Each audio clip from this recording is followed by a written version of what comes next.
Inside the bus, dozens of hostages raised their hands. Jack, standing at the front, ordered them to tape newspapers over the windows to block visibility. Surrounded by police and unable to escape, Jack phoned in a demand: bring in reporters and radio personnel, and he would release the hostages. Meanwhile, Frank gave a chilling order: shoot to kill.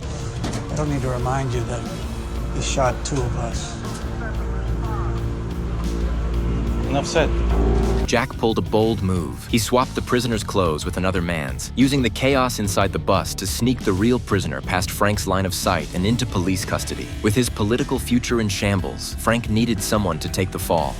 I guess this will be my last will and testament.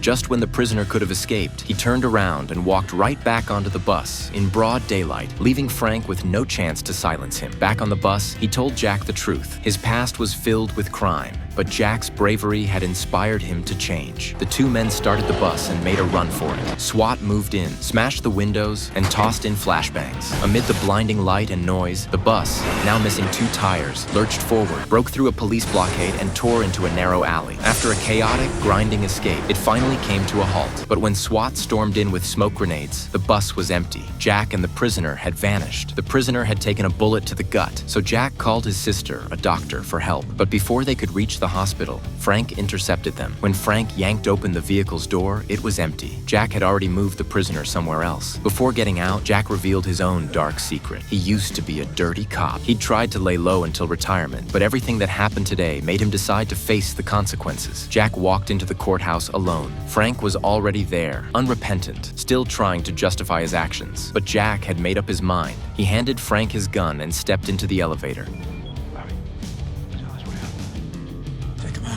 Finally, Jack met with the district attorney. Everything Frank had just said had been recorded. One of Frank's crooked cops tried to act, but was gunned down by a sniper. Frank knew then it was over. Justice had caught up with them both.